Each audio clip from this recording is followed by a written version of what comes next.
Hello বন্ধুরা, Debraj exclusive চ্যানেলে তোমাদের সকলকেই স্বাগত জানাই। আজকে আমরা কতগুলো জিকে বা জেনারেল নলেজের কোয়েশ্চেন নিয়ে আলোচনা করব। GK part 7। তো চলো বন্ধুরা, ভিডিওটা শুরু করা যাক। তো প্রথম প্রশ্ন বলেছে, নন্দ বংশের প্রতিষ্ঠাতা। নন্দ বংশের প্রতিষ্ঠাতা হলো মহাপদ্ম নন্দ।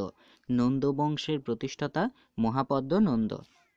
তারপর মৃচ্ছকটিক নাটক রচনা করেন শূদ্রক। মৃচ্ছকটিক নাটক রচনা করেন শূদ্রক। তারপর ভারতের প্রথম মহিলা প্রধানমন্ত্রী হলেন ইন্দিরা গান্ধী।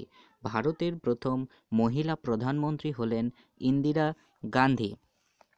এরপর আলীনগরের সন্ধি স্বাক্ষরিত হয় 1757 খ্রিস্টাব্দে। আলীনগরের সন্ধি স্বাক্ষরিত হয় 1757 খ্রিস্টাব্দে। পাকিস্তানের সর্বোচ্চ শৃঙ্গের নাম কি? পাকিস্তানের সর্বোচ্চ শৃঙ্গের নাম হলো তিরিচমির। পাকিস্তানের সর্বোচ্চ শৃঙ্গের নাম তিরিচমির। এরপর বিখ্যাত রচনা মানব জমিন এর লেখক হলেন শীর্ষেন্দু মুখোপাধ্যায়।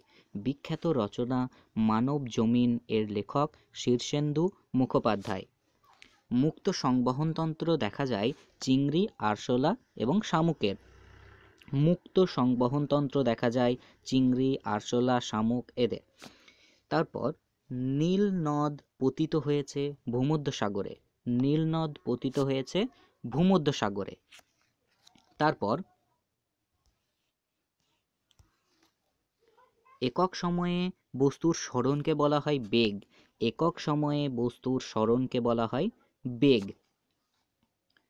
খৈতান ট্রফি যুক্ত দাবা খেলার সঙ্গে। খৈতান ট্রফি যুক্ত দাবা খেলার সঙ্গে। অষ্টদিগ্গজ গোষ্ঠীর পৃষ্ঠপোষক ছিলেন কৃষ্ণদেব রায়। অষ্টদিগ্গজ গোষ্ঠীর পৃষ্ঠপোষক ছিলেন কৃষ্ণদেব রায়। এরপর নেতাজি সুভাষচন্দ্র বসু ছদ্মবেশে গৃহত্যাগ করেন 1941 সালে। নেতাজি সুভাষচন্দ্র বসু ছদ্মবেশে গৃহত্যাগ করেন 1941 সালে। অল ইন্ডিয়া হরিজন সংঘ প্রতিষ্ঠা করেন মহাত্মা গান্ধী। অল ইন্ডিয়া হরিজন সংঘ প্রতিষ্ঠা করেন মহাত্মা গান্ধী। 54তম জ্ঞানপীঠ পুরস্কার পেলেন সাহিত্যিক অমিতাভ ঘোষ। 54তম জ্ঞানপীঠ পুরস্কার পেলেন সাহিত্যিক অমিতাভ ঘোষ। তারপর বিখ্যাত পাকিস্তান প্রস্তাব গৃহীত হয় লাহোর অধিবেশনে। বিখ্যাত পাকিস্তান প্রস্তাব গৃহীত হয় লাহোর অধিবেশনে। বাংলার মুকুটহীন রাজা বলা হয় সুরেন্দ্রনাথ বন্দ্যোপাধ্যায়কে। বাংলার মুকুটহীন রাজা বলা হয় সুরেন্দ্রনাথ বন্দ্যোপাধ্যায়কে। নির্বাচন কমিশনের ক্ষমতা বর্ণিত হয়েছে 324 নম্বর ধারায়। নির্বাচন কমিশনের ক্ষমতা বর্ণিত হয়েছে 324 নম্বর ধারায়।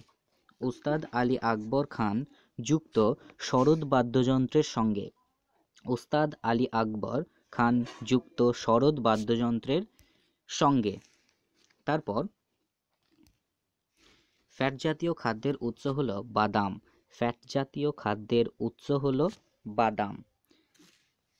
বাংলা সাহিত্যের প্রাচীনতম কবি হলেন লুইপা। বাংলা সাহিত্যের প্রাচীনতম কবি হলেন লুইপা।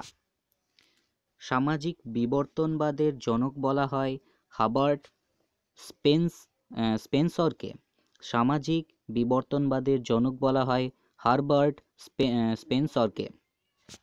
গ্রেনিচ মান মন্দির অবস্থিত যুক্তরাজ্যে। গ্রেনিচ মান মন্দির অবস্থিত যুক্তরাজ্যে।